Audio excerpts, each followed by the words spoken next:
ذرا بڑھتے آگے اور آخر پر آپ کو ذرا پاکستان سے بھی خبر بتاتے ہیں۔ پاکستان کے اندر جہاں نورہ کشتی سیاست کے اندر جاری ہے، وہیں پر اسی نورہ کشتی کے بیچ پاکستان کے وزیر اعظم شہباز شریف اس وقت چین کے اندر موجود ہے اور چینی صدر کے ساتھ لگاتار ان کی ملاقات ہوئی ہے۔ سی پیک پروجیکٹ سے لے کر کئی اہم چیزوں پر پیش رفت ہونے کی امید لگائی جا رہی ہے۔ چینی ذرائع ابلاغ کے مطابق دنیا بھر کے جس طریقے کے بھی حالات بنے، لیکن چین اور پاکستان کے دوستانہ تعلقات کو کسی بھی قیمت پر زخم پہنچایا نہیں جائے گا۔ دفتر خارجہ چین کی طرف سے یہ بیان جاری کر دیا گیا ہے اور ساتھ یہ بھی صاف کر دیا گیا ہے کہ سی پیک جو 3000 کلومیٹر والا لمبا راستہ بنانے کی باتیں ہو رہی ہے، اسے کسی بھی قیمت پر منطقی انجام تک پہنچایا جائے۔ لیکن سب سے بڑا باٹل نیک بلوچستان ہے، جہاں پر بلوچ لوگ اس پورے معاملے کو لے کر ہنگامہ آرائی بھی کر رہے ہیں اور اس بیچ یہ بھی دیکھنا ہوگا کہ صرف 24 گھنٹے پہلے ڈاکٹر جے شنکر نے چین کو جس طریقے سے one nation one belt road پر تنقید کا نشانہ بناتے ہوئے بات رکھی تھی، شہباز کا دورہ کتنا کامیاب ہوگا اور اسے پولیٹیکل انسرٹنٹی جو اس وقت پاکستان کے اندر بنی ہوئی ہے اس پر کتنا فرق پڑ سکتا ہے۔ سیدھے چلیں گے اپنے فورن ڈیسک کے پاس، ہمارے ایڈیٹر رحمت کلیم اس وقت ہمارے ساتھ جوائن کیے ہوئے ہیں۔ رحمت بہت شکریہ، فٹافٹ سے ذرا پہلے پاکستان پر چھوٹی سی بات کیجئے گا۔ یہ جو دورہ تھا شیڈیولڈ وزٹ تھا پرائم منسٹر پاکستان کا، لیکن جس طریقے کا بیان چین دے رہا ہے کہ ڈومیسٹک حالات کیسے ہوں، نیشنل حالات کیسے ہوں، انٹرنیشنل سینیریو پر کیا کچھ چل رہا ہے، پاکستان اور چین کی صورتحال جو ہے وہ بدلے گی نہیں اور دوستانہ تعلقات مزید گہرے ہوں گے۔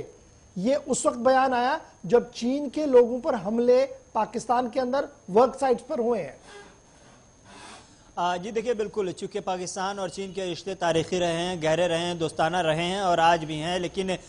جس وقت گلوبل آرڈر چینج ہو رہا ہو، جس وقت 3 بلاک بن رہا ہو، اس وقت ہر ملک کی کوشش ہوتی ہے، چاہے وہ امریکہ ہو اپنے بلاک میں کن کو شامل کرانا چاہتا ہے، روس اپنے ملک میں اپنے بلاک میں کس کو رکھنا چاہتا ہے اور چین کس کو شامل کرانا چاہتا ہے۔ تو یہ جو 3 بلاک ہو رہے ہیں، اس میں پاکستان روس اور چین کے بیچ میں پھنسا ہوا ہے۔ یہ وجہ ہے کہ اس وقت ہم چین کی جانب سے دیکھ رہے ہیں کہ ایسی صورتحال میں بھی پاکستان کے لیے ایسے بولے جا رہے ہیں جو عام طور سے اس سے پہلے نہیں ہوئے۔ حالانکہ اس طرح کی جیسے ہم نے دیکھا تھا آج سے قریب 6-7 مہینے پہلے، 1 سال پہلے ایک حادثہ ہوا تھا جس میں بس میں گھس کر کے دہشت گردوں نے حملہ کیا تھا چینی شہریوں پر، چینی کاریگروں پر۔ اس وقت ہم نے دیکھا تھا کہ جو رول اور جس طرح سے جارحانہ تیور چین نے اختیار کیا تھا، اس وقت کا دور کچھ اور تھا، لیکن آج مجبوری ہے اور اس صورتحال کا اس مجبوری کا فائدہ پاکستان کو ملتا ہوا نظر آ رہا ہے۔ اس لیے چین کا وہ انداز، وہ تیور آج نہیں دیکھنے کو مل رہا جو دیکھا جاتا رہا ہے۔ اب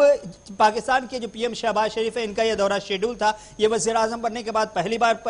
چین پہنچے ہیں، بیجنگ میں ان کی ملاقات ہوئی ہے شی جن پنگ کے ساتھ۔ شی جن پنگ سے ملاقات سے پہلے، یعنی پاکستان سے نکلنے سے پہلے، پاکستان سے جیسے ہی نکل رہے تھے اس سے پہلے کئی اہم فیصلے لیے اور اہم فیصلوں میں سب سے بڑا اور اہم مقصد یہ تھا کہ چین کی بہت ساری